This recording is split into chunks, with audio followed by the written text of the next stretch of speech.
By the way, one of the reasons that we're here is because Kamala Harris is a warmonger who wants to send hundreds of billions of dollars to Ukraine while our own border remains wide open, and 320,000 kids are missing in sex trafficking because of your preferred candidate, Kamala Harris. Are you worried about those 320,000 missing kids? Of course I'm worried about children. However, I don't believe that the vice president is responsible for that. She's in charge of the border. She took credit for the border. She's the border czar. Joe Biden said this is who's in. She was said, I am in charge of the border. How has she done it doing that, by the way?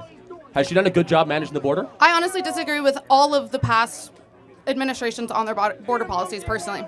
Okay, but do you think she's done a good job? No, I don't think anybody's done a good job.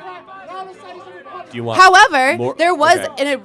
an incredible, very strict border bill that went into the Senate and was voted down because Donald Trump himself wanted it to be a voting issue. It's BS. And you No, know it. people. There's literally quotes. There's literally quotes let me of ask people you saying about it. So I don't want to spend too much time on this, but let me ask you: how many people would have been allowed to cross the border every day in the bill? Tell me.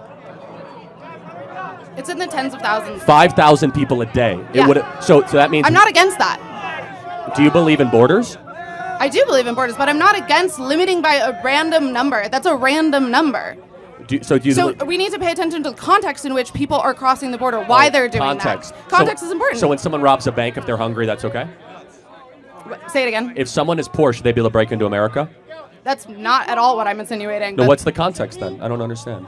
Nobody's breaking into... When you're talking about legal border crossings... No, these are... You're talking about 5,000 a day legal border crossings. No, these are not... These are illegal entries into the United States of America. Do you know that there have been more arrests under this administration for people crossing the border than there were during Donald Trump's Yeah, because there's more administration? people coming across the